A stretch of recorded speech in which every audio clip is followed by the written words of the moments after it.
আজকে আন্তর্জাতিক অপরাধ ট্রাইব্যুনাল ২ তার প্রথম রায়ে ঘোষণা করেছেন। সেই রায়ে মোট আসামি ছিল ১৬ জন। তার মধ্যে অন্যতম ছিলেন স্থানীয় এমপি সাইফুল ইসলাম, তাকে মৃত্যুদণ্ড দেওয়া হয়েছে। আশুলিয়া থানার ওসি AFM শাহেদ রনিকে মৃত্যুদণ্ড দেওয়া হয়েছে। SI আব্দুল মালেককে মৃত্যুদণ্ড দেওয়া হয়েছে। ASI বিশ্বজিৎ শাহকে মৃত্যুদণ্ড দেওয়া হয়েছে। কনস্টেবল মুকুল চোকদারকে মৃত্যুদণ্ড দেওয়া হয়েছে। রনি ভূঁইয়া যুবলীগ সদস্য, তার মৃত্যুদণ্ড দেওয়া হয়েছে। যাবজ্জীবন কারাদণ্ড, অর্থাৎ মোট ৬ জনের মৃত্যুদণ্ড দেওয়া হয়েছে। যাবজ্জীবন কারাদণ্ড দেওয়া হয়েছে ৭ জনকে।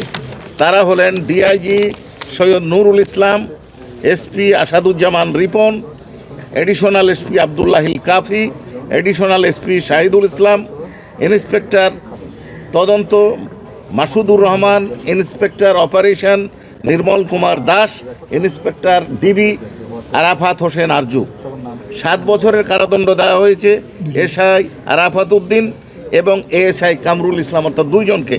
এবং অপর আসামি SI আফজালুল হক, তিনি ট্রু এবং ফুল ডিসক্লোজার করে অনারেবল ট্রাইব্যুনাল যে শর্ত দিয়েছিলেন যে পূর্ণাঙ্গ সত্য প্রকাশ করবেন ঘটনার, সেইটা প্রকাশ করায় তাকে মুক্তি দেওয়া হয়েছে। কোর্ট মূলত মৃত্যুদণ্ড যাদেরকে দিয়েছেন তাদের দেওয়ার কারণটা ব্যাখ্যা করেছেন। মৃত্যুদণ্ড কারণ ব্যাখ্যা করতে যে ওনারা বলেছেন যে সাইফুল ইসলাম তিনি হচ্ছেন একজন জনপ্রতিনিধি, রাষ্ট্র এবং জনগণকে রক্ষা করার তার দায়িত্ব ছিল, কিন্তু তিনি এই সাধারণ নিরস্ত্র নিরীহ জনগণকে রক্ষার পরিবর্তে তিনি তাদেরকে হত্যাকাণ্ডে উৎসাহিত করেছেন, সহযোগিতা করেছেন, নির্দেশ প্রদান করেছেন। আর বিশেষত ওসির ব্যাপারে যে বক্তব্যটা আসছে সেটা হচ্ছে যে তার কম্পাউন্ডের মধ্যে তার উপস্থিতিতে এবং তিনি কাউকে নিবৃত্ত করেননি, এই জীবিত এবং মৃতদেরকে জ্বালিয়ে দেওয়ায় সহায়তা করেছেন, নেতৃত্ব দিয়েছেন, নির্দেশও দিয়েছেন। এবং তিনি যদি এই কাজ নিবৃত্ত করার চেষ্টা করতেন তাহলে অবশ্যই এটা বন্ধ করতে পারতেন। এক্সট্রা অর্ডিনারি ব্রুটালিটিটার ব্যাপারেই লন্ডন প্রসিকিউটর যেটা আপনাকে বললেন যে হিটলারের গ্যাস চেম্বারের পরে এই ধরনের ব্রুটালিটি খুব কম হয়েছে।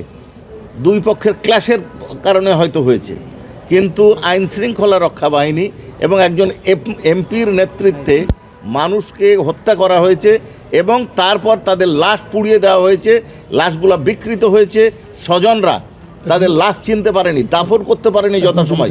একজন জীবিত ছিল, তাকেও পোড়ানো হয়েছে।